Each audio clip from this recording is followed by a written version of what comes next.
So hadda waxaan arkayay waxay soo dhigeen United Nations kama aqaan waxay ka hadlayeen waxa lagu gudbiyay dadkii ka geystay Laascaanood war crimes. Laascaanood ma war crimes la ka geystay dadka mise iyaga u geystay Somaliland xabiisi Somaliland. How can it?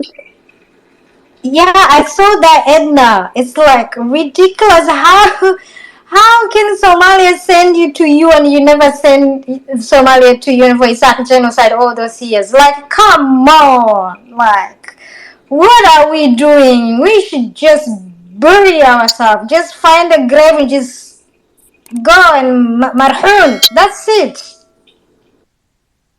يعني runtii waxaad arkaysaa in la ku dhigay wadna inayna geeyaan waa very good ay raadaan Muuse bixiya commit garay war crimes very good laakiin waxaan ka baqanayaa aniga xadaminayba masaxeed waxaad arkaysaan inay genocide kan waa sanitization ay ku sameynayaan isaaq genocide waa aragtay reer Somaliland waxa la ku yiri anska aamusna runtii wadankan waa la ku xanuunsan karaa. Think about this guys. Somalia waxay u bareeday inay tiraado iyadoo geysatay wax la yiraahdo genocide waxay u bareeday inay geyso Somaliland ay tiraado Laascaanood ay u geysan war crimes. Look at that craziness. Marka maxaa you have to start asking yourself ilada xagee ka jirta iyagu maxay isku hubaan waxay isku hubaan dayacaadina dawlad aan shaqaynayn oo diiday inay Soomaaliya afkeeda soo mariso waxayna u haysaa dhibaato weligii ma maqlaysaan Somaliland oranaysaha Soomaaliya duulaana u ah Soomaaliya terroriskeeda noo soo dirtay Soomaaliya no ma maqlaysaan hadda arag waxa sumcadii wadankii la dilaya marka United Nations ka la yiraahdo Somaliland waxay geysatay war crimes. Is that really dad masaakiin ah oo wadankan gacanta ku hayay 12 sanadood oo quruxdaas u yeelay? Do they really deserve ila la ku yiraahdo wiilasha reer Somaliland militariga Somaliland so kulama wax la ku yaqaana inay wax la yiraahdo birimageydo inay aad u xeeriyaan waxa weeye birimageydo waxa la yiri waxa weeye like the Geneva Conventions waa diinta islaamku ku salaysan yahay. That is the hallmark of the military of Somaliland. Maanta in la yiraahdo the military of Somaliland waxay geysteen war crimes iyagoon ognahay ina tacadiya kala u geysay 9 bilood la ku yiri defensive position ku jira waxa la ku yiri inta loudspeaker qaadataan waxaad higtaan waxaad ku tiraadaan walaalaheenaatiin iska dhiga hubka madaxa la ka tooganayay kuwaas haddana la ku oranayaa waxay geysteen war crimes. So lama rabin ina maanta la u doodo la yiraahdo give them the Nobel Peace Prize. So lama rabin maanta inaan doodno wow maybe waxa weeye the greatest military in the world dhinaca cadaaladda iyo siday humanity-ga ku jirta discipline-ka ku jira. So lama rabin inaan anagu aan iibgeyno yaka say maya marka eeg waxa lanaga dhigay aan laughing stock waxa lanaga dhigay is really shocking guys marka meeshan aan waxaan ku nacay anigu reer Somaliland shalay mise daraad anigu isma bedelayo I will never change who I am to appease Somaliland waxay rabaan markaan hadlayo inaan soo dhawaysto inaan markaan hadlayo aan sasabo inaan sasalaax it's not gonna work. That's not who I am. Laakiin eeg markaas waxa jirtay mida ku jirtay meeshan way iga xanaaqday waxaan idin kuma salaaxi karo I can't do it. 63 sanadood la ku maslaxay la salaaxay madaxa la dhunkanayay muxuu ku taray waatan you can see with your freaking own eyes adiga ina la kugu sameeyay wax la yiraahdo accusation in amida waxay iyagu kugu sameeyeen adiga madaxa la ka saaray erigaabo waxaan wiila noo soo galay kana guri NASA satellite-kiisa waxa wuxuu tusinayaa dab ay ka shidayaan erigaabo markiiba waxaan u sheegnay wiil jooga Somaliland isagana markiiba uu erigaabo wacay booliiskii wixii way soo eegeen waarun laba meel ay dabka ka shideen waa tactic ay samaynayaan waxay rabaan dadka ethnic cleansing waxay rabaan inay khalkhal ku geliyaan inaad ka cararti meesha iyagu markay qaataan meesha waa tactigu China dadkan lacagu soo siiyo wuxuu oranaya khalalaas meesha ka sameeya China iyo dadkan kale iyagu maxay rabaan waxay rabaan resourceskiina waa Somaliland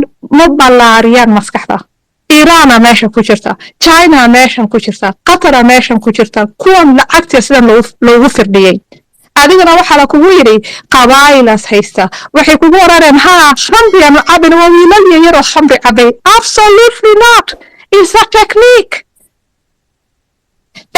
adiga waxay kugu yiraahdeen SSC ay sheegteen from day one waxaan ugu nidhi wax ay isku hubaan bal arag dad sheegtay dhulkan sidaan u balaaran iyagu maxay garanayeen inay ku tijaabineen marka perceptionkii caalamka hadda waxay u malaynayaan SSC iyagu inay dadkan iska leeyihiin genocide la kugu sameeyay beri hore waayo beri way ku yareeyeen 1960 way ku yareeyeen waxay yiraahdeen waa gobol caalamka kuma garanayaan numberkaaga adigana waa sii xoojisay wixii buugagiina waxaad ku qortaan 50,000 oo qof ay gaga dhintay saaq genocide waa more than a million la ka dilay is a freaking same pattern ma habeen iyo maalin qaylin karta ma dad waaweyn aan habeen iyo maalin ku oranayna waxaanad ku socotaan is not true ma 20 sanadood ala kaci kari waayay marka maxaa dadka ugu diidan tihiin aday damqadaan ay adiga camal u khaldin waxa jira dad markay haldayaan kaali arag maanta dhan say I'm not gonna agree I refuse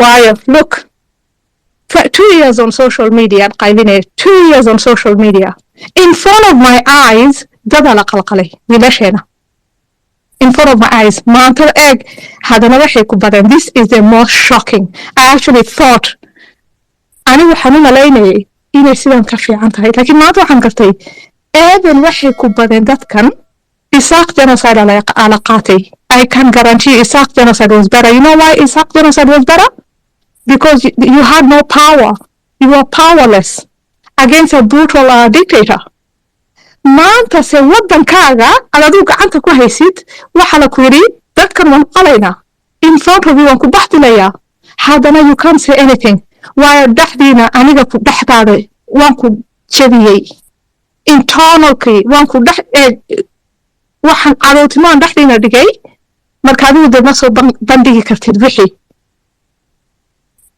instead inaad adigu dhaxda xiratid aad tiraahday nimankan la shirqoolay oo lacagta la siiyay oo bla bla bla waxaanu geynaynaa military tribunal da qabiil kuma taxayno you cannot do this because adiga waxaad noqoteen you are was in the indaynaysaan goortas marinaysaan aad sugaysaan was cunaysaan kanan ku Isaaq especially qabiilka la Isaaq was cunta yani waxaad sugaysaan goortas marin lahaydeen so walaal aan baabur noo soo xir walaalo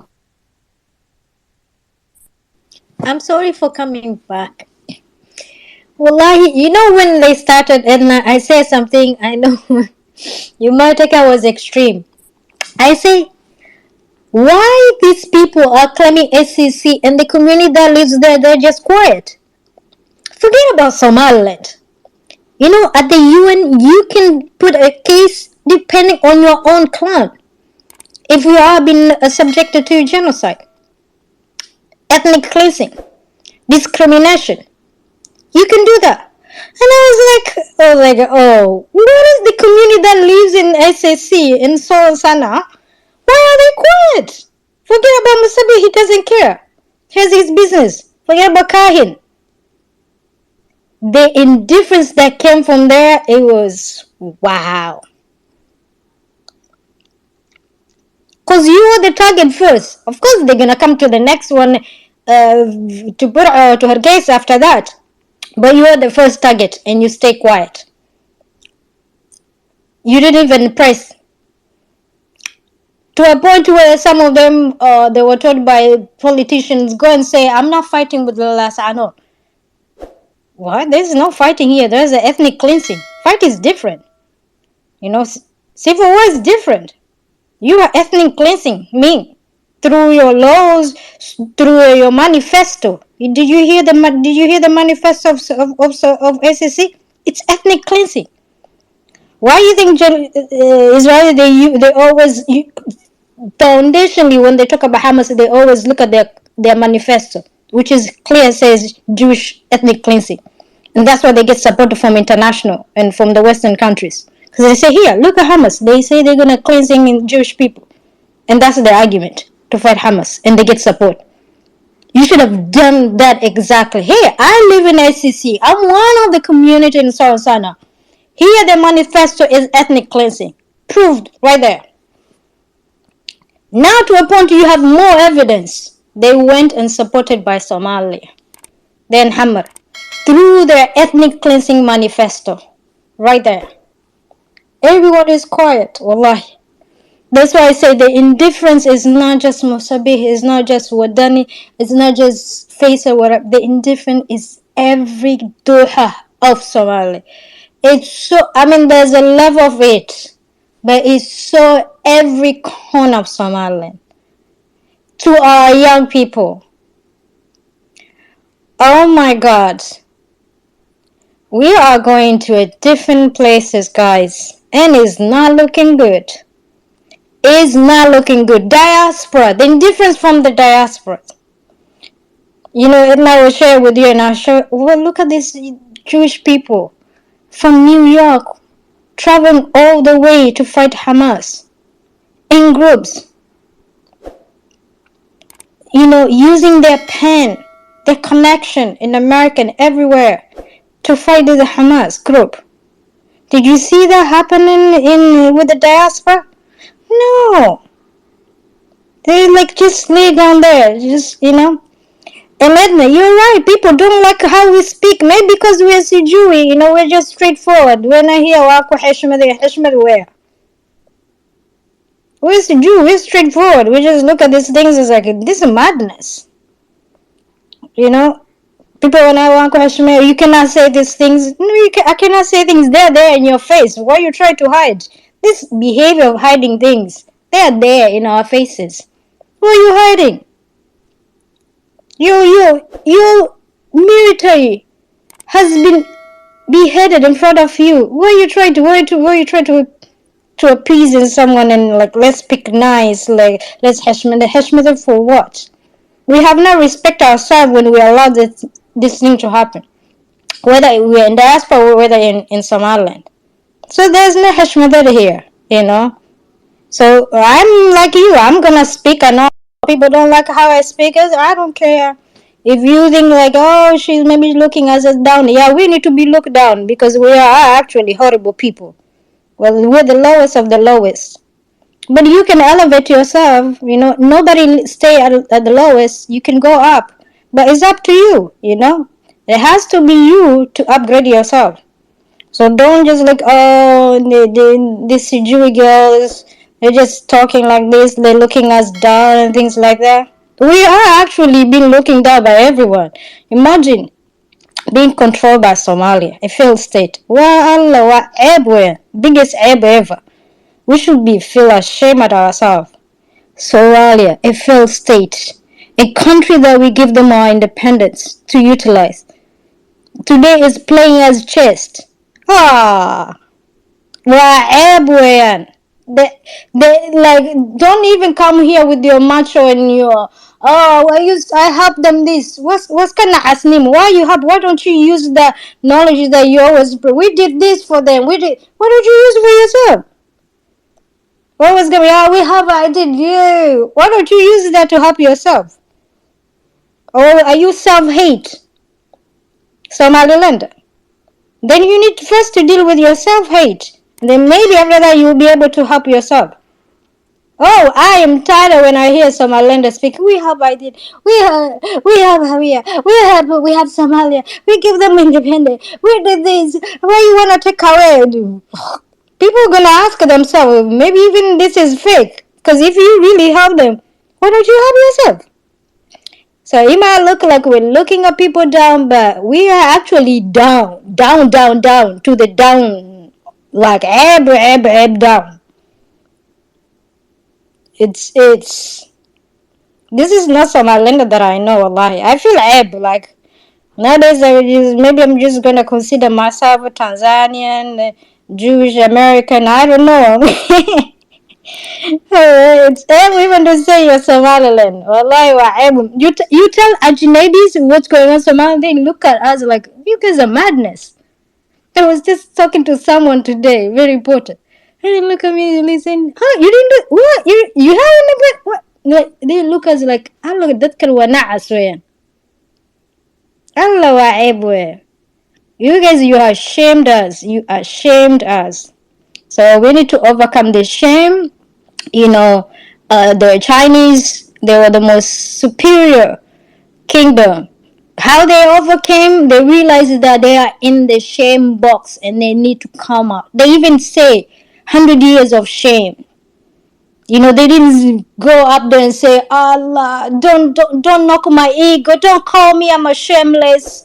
They realized that they shamed themselves, and what they did, we need to overcome this. But you cannot overcome before you understand that you are in what situation. So Somaliland is not gonna overcome as long as they realize they shame themselves. And there has to be a process to take themselves from that shame box. We have shamed ourselves. There's nothing here to be proud, guys. Why we help this, we help who? Help yourself. Overcome your struggle. And then now you can say, I help this, I help that.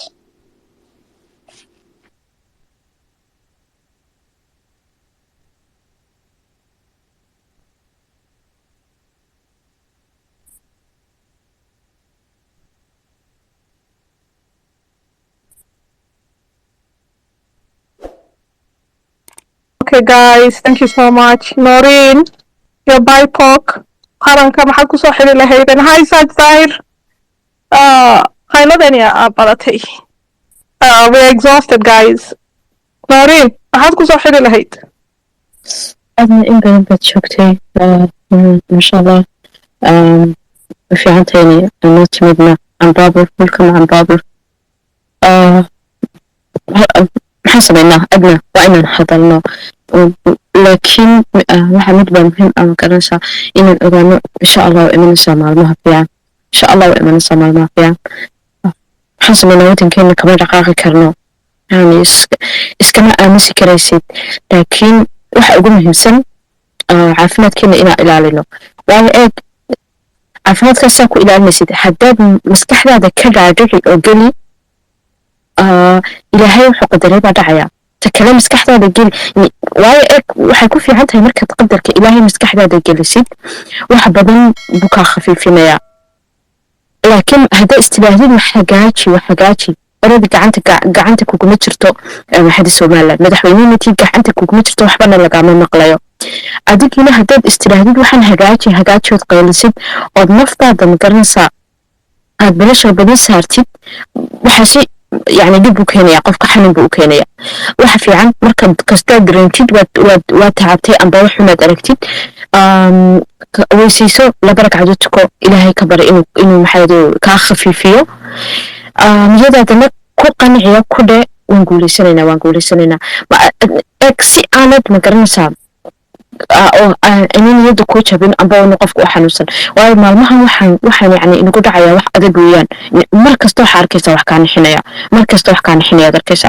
marka hadda naftaada ku jirto fikir aad in badan oo isku soo celceliso maxay waxyaabaha negative jira oo kaliya isku soo celceliso طبعا حنبقى كلنا إلهنا إنه كان حنون ونسكدينا أنت كررنا إن عند هذا المحاسن إنه ما أمسكرنا جعنتي إنه حبكم هيام يعني هذا مرة جعنت هذا حكوا يصير بدري كرتا جعنتي كم هينو لكن حد وين هذا كرنا أنت كررنا من حدا وين هذا لنا ونسكدينا إنه وحبدلنا حتى هدوقف إنه وحكام قلو وأوكي إنك كم بيجرت هدد بدنا إنه سوق على أول ماذا ما شاء الله ودي أكيد نسيم محاهدي نسيم يا عبد الرحمن إنه يروك لحنان اللي يدهته غير قرب بدنا كله إيجال ضد بدنا واحد جرت الدنيا يا رواد كي تشوقه ما شاء الله إنه معلك يستبق إنه يبعد أو فكر كود أركيسين والكاب أنت عن أركينه ونسكدينا إنه كان أنت إنه كان نسا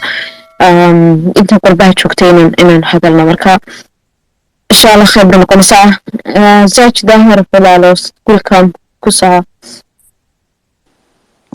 السلام عليكم ورحمة الله وبركاته.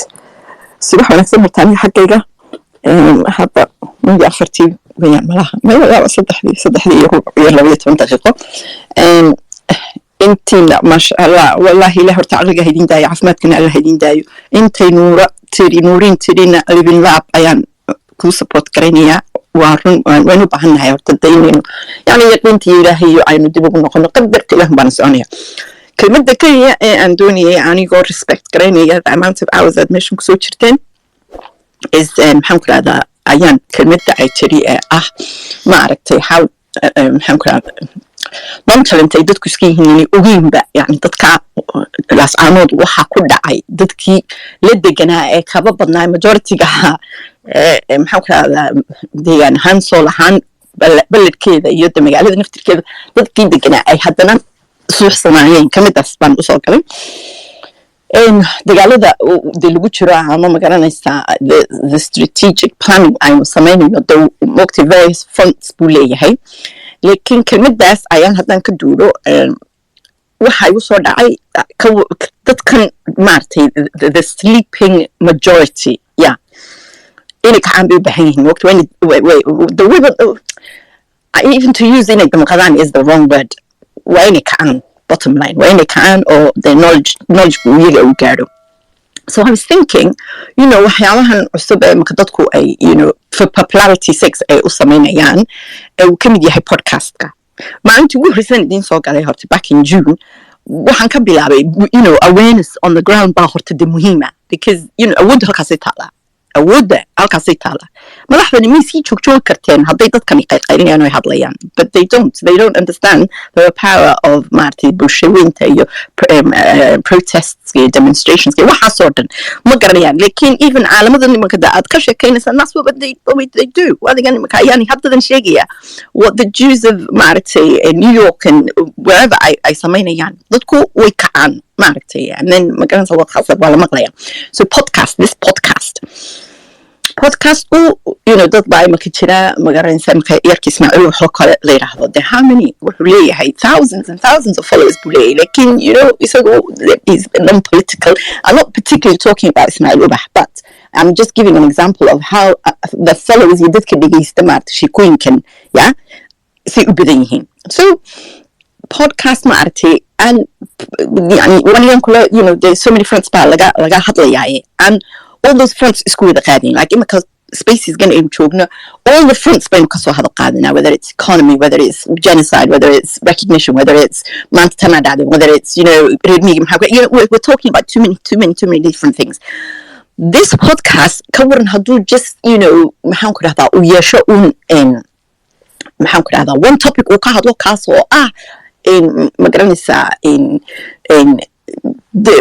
wargelintan obviously genocide ku saabsan laakiin wargelintan maaragtay waxba ma ogida waxaana soo dhacay not taariikhdeena wanaagsan even maybe it could be peppered with taariikhda wanaagsan but maxaan ku sidanaa soo dhacday sidanaa dhactaagan sidanaa jirta this example topic imika intaa dambe ayaan ay iyadu ka hadlaysay ayuu daaran yahay but bilowno aynu yeelano an anchor person because we don't have access to the TVs, we don't have access to the radio stations, we don't have access to dawladii moogtay wacyigelinta iyo waxaan la wareegto dahays, we don't have access to none of those.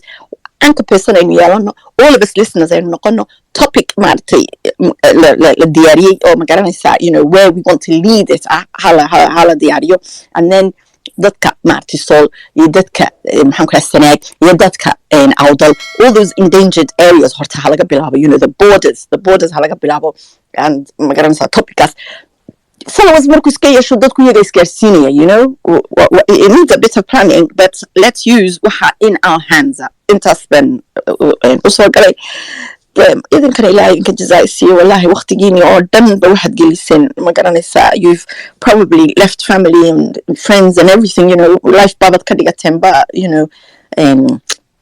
the horrors that are unfolding we don't want it to happen again but it's just sickening. I agree. I agree 100% that it is sickening. In Somaliland, you know,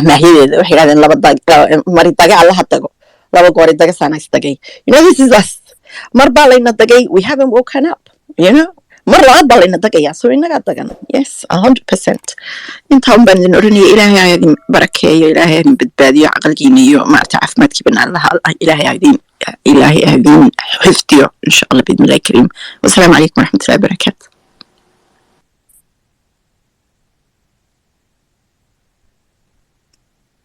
saad daahir aniga runtii shicibka ayno waxaan eeg in my mind waan garanaya waa xaqan ku taaganahay yacni been ma sheegayno. We are in the right here. waan ognahay inaan dhibaatadan iska soo saari karno. dhibaatada waxa anaka dhinaca dhibaatada naga haysato waxa weeye dad aan dhegaysanaynin. I'm not really sure ma baqdin meeshan ka jirta. ma hubris, arrogance, dad kibirsan, lack of humility. marka anigu waan isweydiiyay 30 sannadood aad jid qaadanaysay jidkan dee meel kumaad gaarin. Why are you not trying to find a different jid? maxaa dee nothing. You're all using the same tactic over and over again.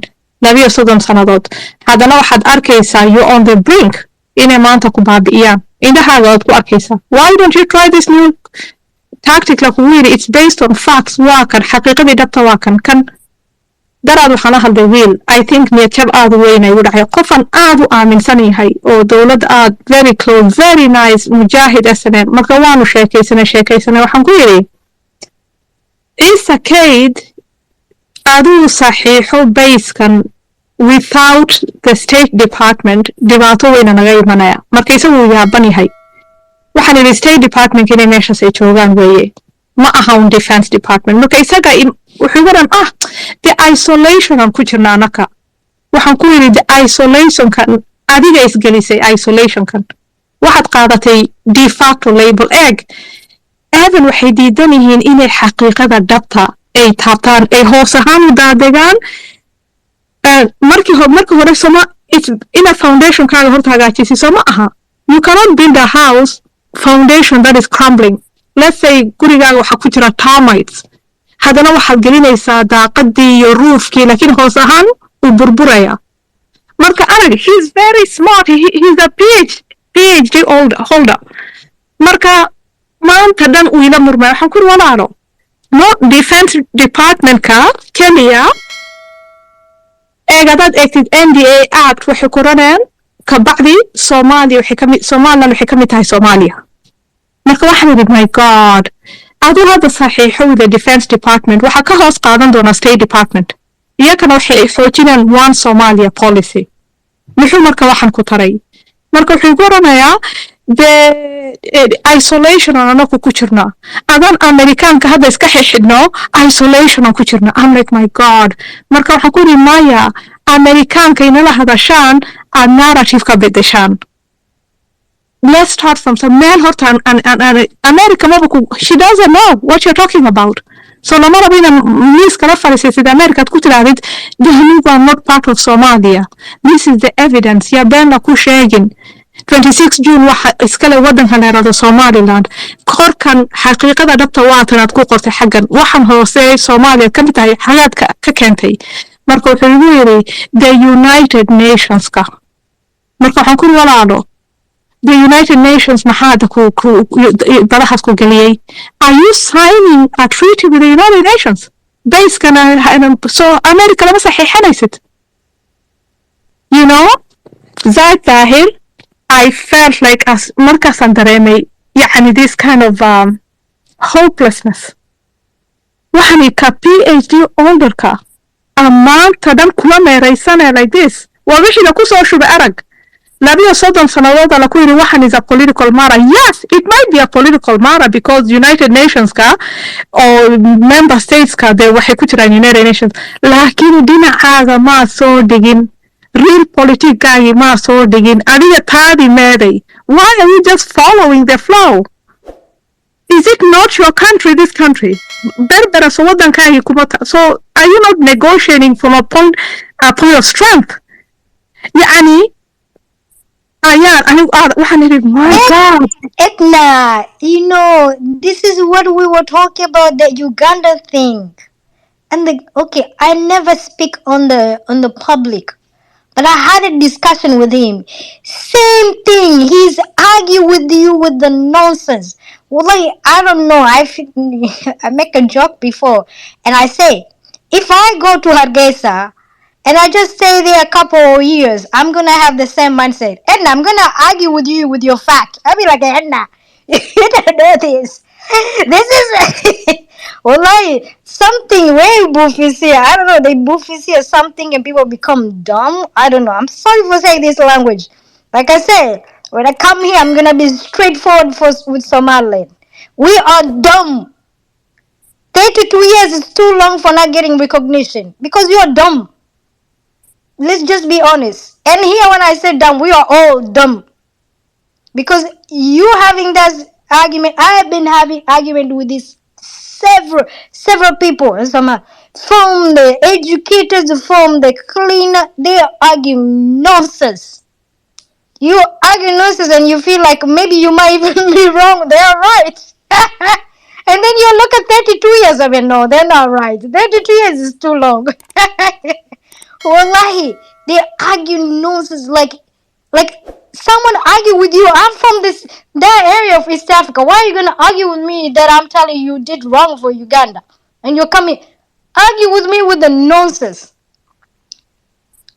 So we are sending people out there for negotiated with us. People who are dumb. Let's just be honest. I'm sorry if it's your Adero or someone you know that goes there out and negotiate. Dumb people. And you know what is make someone dumb? Not everyone is smart. But when you get fat and you are not open-minded, you just stuck my anger like to the core. You don't look at the fact. You don't calculate things. You're like, okay, Edna is telling me so, and that's the dumbest things you could ever have.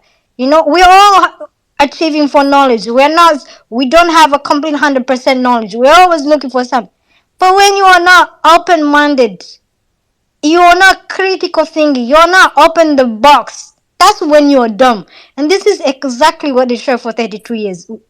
It's exactly what's happening. You remember, Edna, when I share with you what they sent? You know, people always say Riale was the best. He did this. Of course, he shows a lot of activity. You know, he was not like the other ones. They just worked 2 hours. He showed some stuff. There was some stuff going. But every time you read, you see how wrong with everything that was sent to UN during Riare. You look at it like, wow. So, well, it's not Musabe is doing mistake. It's Siraj is doing mistake. Every single person that came in since 19 have been doing mistakes. And you are looking at like, what? Like, they say these things at the UN? Like, if I share here, well, like, you're gonna give up. That's what Edna said, losing hope. If I share this, and these things, this paperwork, they've been sent to UN. And you realize why we don't have a recognition. People who cannot calculate it 2 days, forget about 100 years from now. 2 days from now, they cannot calculate. Like, exactly, he's arguing with you like we have been isolated. You're gonna be getting more isolation than before if you send this. You know? I was here and I didn't speak. You guys were talking about why Hargeisa culture said, and nobody asked like this guy who does Hargeisa culture said, I'm sorry to repeat the discussion. He is a public servant who received money from Somalia embassy. Imagine that. That should be the discussion. It's not discussion. I don't like. I can say I don't like Hargeisa culture. Say it's okay. I'm not supposed to like that place? I don't know. I might not be liking. I might love the place. But we're talking about like factuals. Factuals is where you should always focus on data. Facts. And then strategize from there and see, is this fact gonna take me 100 years from now? having mapping everything, the possibility. If it goes this, yes or no, it will go this. If it go this, yes or no, it will go this. That's how you need to mapping everything. You're not just going like a like even Remiga they're mapping. They say, okay, if I go this, there's gonna be rain. If I go this, there's not gonna be rain. This seems like a green. If my camel will be having a place to grazing. They even calculate Remiga. Didn't go to school. They calculate. Or they Asha who signed with the British, they calculated. They say if we don't sign with these people, they'll come, they'll impose their culture. We'll be like a Djibouti today. We speak Somali with 45 mix of French, or with, we'll have a different Dakhan. They calculate 100 years, they protect us. And these men, maybe other than Quran, maybe a few Arabic speakers, they didn't even go to school. And these people study in New York, Manchester, wherever university they went, Russia. They cannot do a mapping of 2 days from now. The minute they sign, the next 2 days, they're going to see the impact of it. They have not even calculated, and they argue with you. PhD. Imagine if you meet with someone with no PhD. It's like, well, I don't understand it, this mindset of thinking. Nurin, I understand, Walalo, you just giving people hope, inshallah. It's not about inshallah. Say I can do it. Say I can do it. And then Allah will do, and will see in your near. You really do. You have juhud. You have dedication. You have a conviction, and He will give you. We not just say, okay, inshallah, and then we're just sleeping 2 hours of work. That's not. We need to change, wallahi. So I get you, Edna. I have argument like that 100 times. I argue with people like, and the funny thing is the most hopeless thing, in which you experience, and I've been experienced for many years now. You even give them a plan and they just destroy. They think they are the that kawa maangag. 1960s maangag nimo. We want this maangag nimo. It was nothing. I know better. I know everything. I know everything. I don't look at the box. I don't look at your fact. Even if you give me fact, I cannot calculate fact. It's like that. Nobody wanna be wrong. Nobody don't wanna be wrong, even though they've been doing wrong things for all those years. The person that you're speaking, they did wrong. It's the reason why we're here. But they never even look back and say, oh my God, I left a lot of things out in the bag. Now I need to fix it. They don't. It's just ma'angagnimo. Wallahi ma'angagnimo. I don't know this ma'angagnimo. Where it's coming from? It's like it's repeating. Is it in our DNA or something like that? I don't know. Maybe I should check too. Maybe I have to. But it's just, since 1960, nobody is just let's go with the flow. We're the most hippies people ever. But in the process, we're the very destructive hippies, which is get dying in the process. You cannot run a country as a hippie. Live your life as a hippie, but don't run a country as a hippie, because it's a masuliyada. It's a responsibility of 5 million people. You cannot run a country as a hippie. Go live your life as a hippie. Your country should be whatever you do and say, this is my legacy. How will it look 100 years from now? Everything you do. So before I do it, let me mapping the possibilities and take the best of the best. Nobody's doing that. It's just inshallah and vibes. That's it. I saw there's a movement online, inshallah and vibes. So that's what it is in Somaliland. It's just a heap, inshallah and vibes. That's it. Everyone is just vibing. There's nothing. There's no responsibility at all.